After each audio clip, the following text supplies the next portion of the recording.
Halo semuanya, selamat datang kembali di channel Pip Code Studio bersama saya Apip Saipuloh. Di video kali ini saya akan coba membahas rekomendasi extension VS Code yang bisa membantu kita ketika kita ingin ngoding React.js. Oke, langsung aja.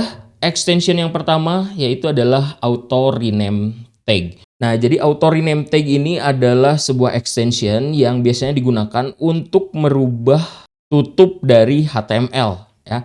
Jadi misalnya saya merubah tutup depan dari HTML, maka tutup belakangnya itu ikutan berubah. Contoh penggunaannya ya, kalau sudah berhasil diinstal, misal saya punya tag head seperti ini. Kemudian saya ubah ini jadi title misalkan ya. Nah, tutup belakangnya itu ikutan berubah gitu ya. Saya balikin lagi, ini jadi head, maka belakangnya ikut berubah. Kalau nggak pakai extension auto rename tag, maka kita mau tidak mau berarti harus ubah satu persatu. Kalau saya merubah depannya jadi head, terus yang belakangnya saya juga harus manual ya untuk ubahnya jadi head juga. Kemudian extension yang kedua yaitu adalah bracket pair color. Nah, ini adalah sebuah extension yang bisa memberikan tanda kalau kita memberikan kurung seperti ini ya. Nah, ini bisa kelihatan nih. Kalau kurungnya yang ini warnanya warna biru gitu ya.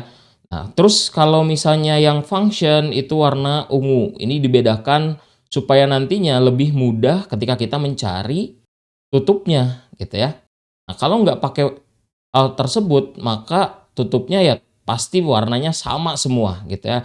Jadinya bingung ya, kalau kita mau mencari posisi dari setiap kurungnya gitu ya. Kemudian yang ketiga yaitu adalah Codium AI. Ini adalah sebuah AI coding autocomplete yang bisa dimanfaatkan secara gratis ya. Untuk sampai saat ini masih gratis. Kita nggak tahu kapan dia akan berbayar gitu ya. Sebenarnya ada yang versi Pro-nya, cuman ini sangat membantu sekali. Fungsinya banyak banget kalau kita ngoding React. Contoh, kalau saya misalkan bikin seperti ini saya hapus dulu ya. Saya diamin aja, itu keluar muncul suggestion gitu ya. Seperti ini, tinggal diklik tab dan nanti kita tinggal lihat aja hasil generatednya. Apakah sudah sesuai dengan keinginan kita atau ada yang perlu kita tambahkan lagi. Contoh yang lain lagi, dia juga bisa kita manfaatkan untuk membuat codingan kita menjadi lebih efisien. Ini hampir sama seperti dengan GitHub Copilot. Nah, contoh ini misalkan ya, saya akan coba ubah ini ya. Kita minta dia melakukan refactor. Nah, kemudian kita pilih make this faster and more efficient. Dia akan mengenerate. Oh ya. Cuman ya ini harus dibaca lagi ya. Apakah betul hasilnya atau tidak. Kita akan coba accept misalnya. Nah, ini ya. Kalau ini ya karena tipe data ya, dia jadi merah. Kumulator, ini number. Kemudian ada ID dan quantity. Nah, ini juga pakai Codium barusan ya. Nah, saya diam muncul suggestion, tinggal klik tab. Tuh ya. Katanya sih ini lebih efisien ya. Kita buktikan kalau misalkan dia lebih efisien ya. Ini adalah untuk ngambil total harga. Oke, kita lihat ya. Ini harganya, terus kalau misalnya saya tambahkan produk yang lain. Oke, ya. Codingannya sudah berjalan sebagaimana mestinya. Dari yang awalnya kita coba balik dulu seperti ini jauh lebih panjang ya. Dia kemudian ubah jadi kayak gini. Ini jauh lebih efisien dibandingkan sebelumnya. Contohnya seperti itu. Dari hal tersebut saja ini sudah sangat bermanfaat sekali. Kemudian selain itu juga dia bisa punya chat seperti ini ya. Jadi kita bisa tanya apapun di sini. Cara membuat fitur searching. Oh ya. Dia akan menjawab dalam bahasa Indonesia juga. Ya, jadi ini seperti ChatGPT. Itu dia Codium AI. Kemudian yang keempat yaitu adalah Console Ninja. Console Ninja sendiri ini fungsinya kalau kita gunakan Console itu kita nggak perlu lagi buka tab di browser ya. Jadi ini cukup kita lihat hasilnya itu masih tetap ada di dalam VS Code-nya. Contoh, kalau misalnya saya akan coba di sini console.log products. Kita masuk ke halaman produk sekarang. Nah, kita perhatikan ya, di sebelah kirinya itu langsung muncul konsolnya. Jadi kita nggak perlu lagi buka inspect console di dalam browser. Cukup lewat VS Code-nya aja. Dan kalau pengen lebih jelas, bisa di sort aja, nanti akan langsung keluar. Seperti ini hasilnya. Atau pengen lebih jelas lagi, ada di bagian atasnya, diklik aja, konsol Ninja. Nah, nanti akan keluar di sini. Nah, jadinya kita nggak perlu bolak-balik lagi ke browser untuk melihat output konsol. Itu dia konsol Ninja. Kemudian extension berikutnya yaitu adalah IS7 React Redux React Native Snippet. Ini yang download sampai 11 juta ya. Jadi ini adalah sebuah snippet untuk ngoding React. Nah, snippetnya apa aja yang bisa dijalanin? Kalau kita lihat di dokumentasinya, ini ada basic method ya. Contoh kalau kita mau bikin import, cukup tulis imp. Kemudian juga ada yang lain-lain, misalnya kalau kita mau ekspor, cukup tulis exp. Kemudian juga ada untuk React-nya. Kalau import React from React, tinggal imr. Kalau kita mau bikin konsol, misalnya tinggal clg. Kemudian kalau mau bikin React komponen, nah ini. Contohnya untuk functional komponen, tinggal bikin rfce dan lain sebagainya ya. Jadi contohnya kalau misalnya saya ini hapus dulu semua rfc. Nah, di sini udah dijelasin juga sebetulnya kalau kita ketikin nanti muncul React functional komponen. Kalau di sini React functional export komponen. Ya, jadi kita coba aja bikin, sebetulnya ini juga bisa dilihat ya. Oh, jadi kalau kita klik panah bawah bisa dilihat hasilnya di sebelah kanannya ya. Bahwa kalau kita mengetikkan rfce, maka yang muncul adalah yang seperti di sebelah kanannya gitu.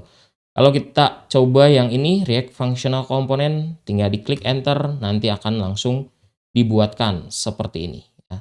Ini tinggal diubah aja nanti sesuaikan dengan kebutuhan. Misalnya ini adalah produk. Lumayan membantu. Atau misalnya kita mau bikin console.log tadi, clg. Nah, console.log, gak perlu lagi kita ngetik console.log, tapi cukup clg seperti ini, nanti akan muncul. Buat tahu snippet-snippetnya tinggal di scroll aja ke paling bawah, nanti ada button di sini.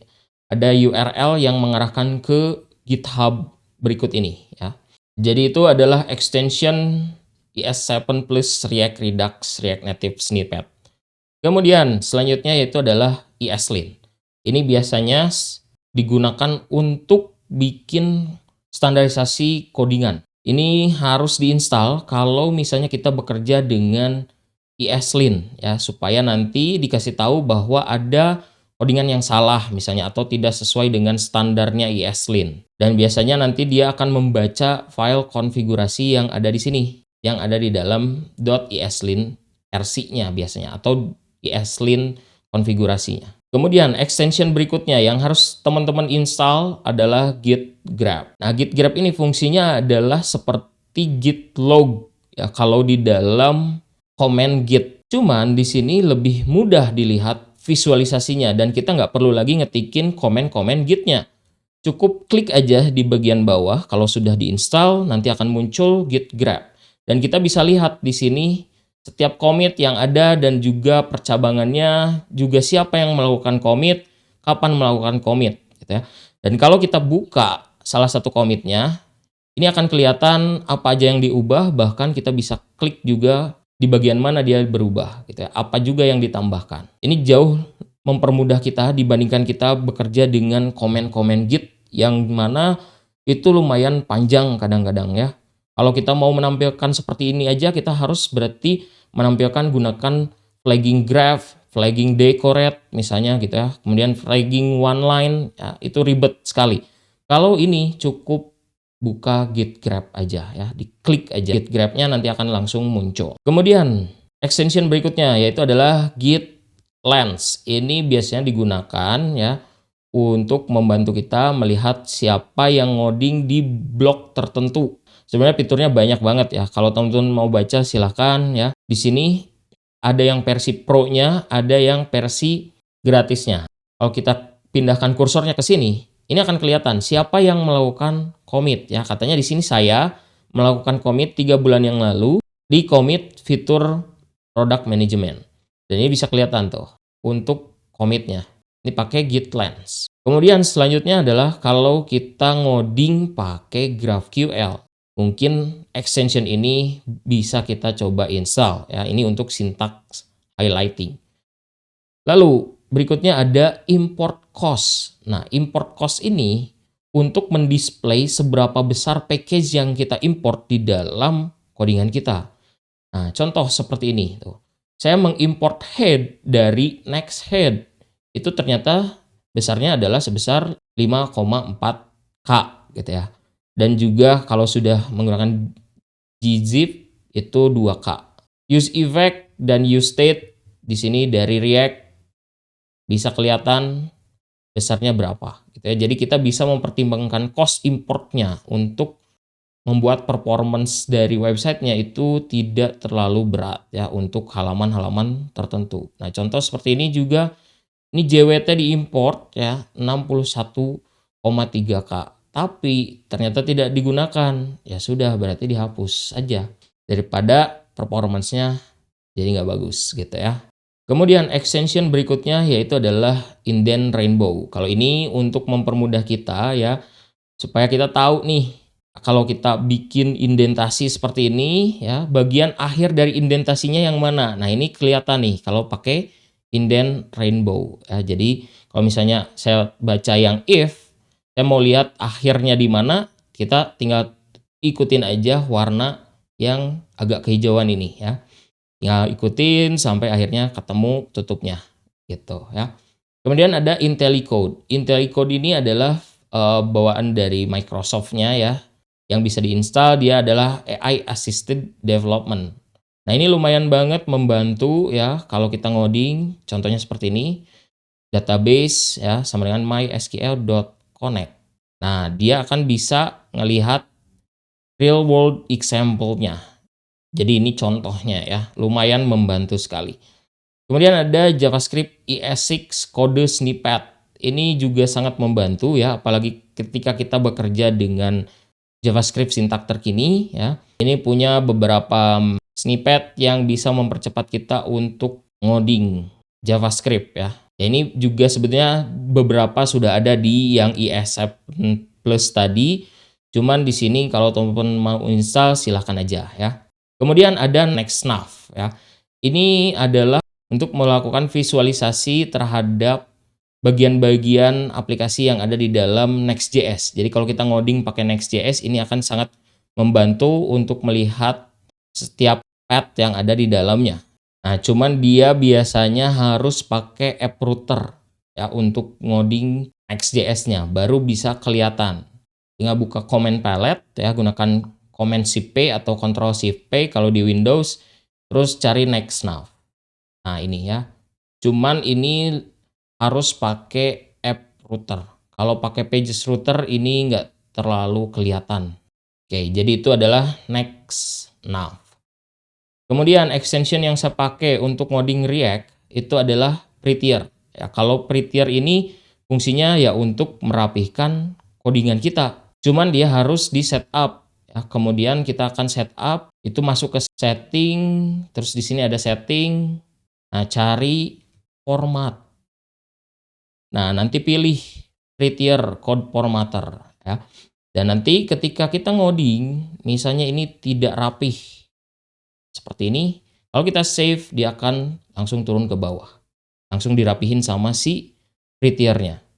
Kemudian selanjutnya yaitu adalah React Component Generator. Ini juga sangat membantu kita ya, kalau teman-teman mau pakai ini bisa, misalkan ya, saya akan bikin sebuah komponen baru di dalam project React saya.